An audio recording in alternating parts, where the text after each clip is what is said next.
Okay. Hello, I'm a Death Cock, and I'm going to try and finish this, preferably without cursing, and in one go. So, bloody hell! It's only like 20 minutes before my bedtime, so I have to hurry up. Okay. Tell me, Dame Gothel, how it happens that you are so much heavier for me to draw up than your young king's son?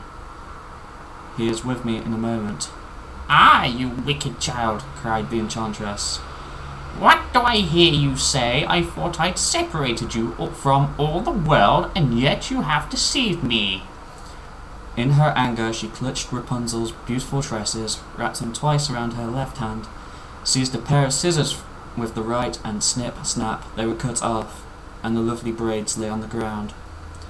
And she was so pitiless that she took poor Rapunzel into a desert where she had to live in great grief and misery.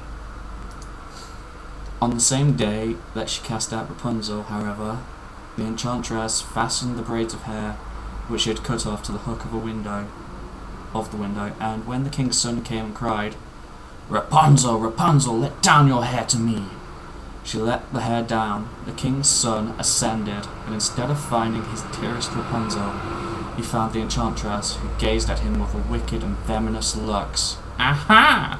She cried mockingly.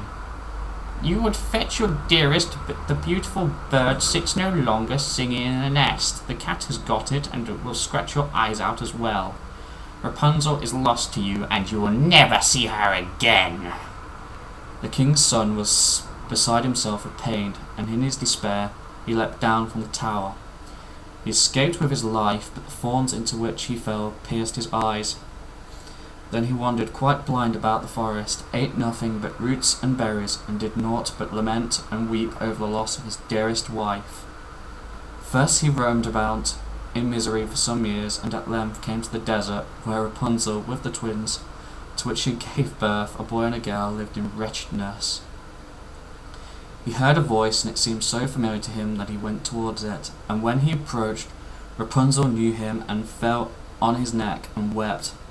Two of her tears wetted his eyes, and they grew clear again, and he could see with them as before.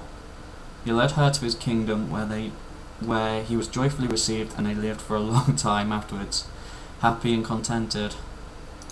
So that was pretty good. It's not as depressing as the turtle story, and it's not as bad as letting the old woman poison you. Sweet.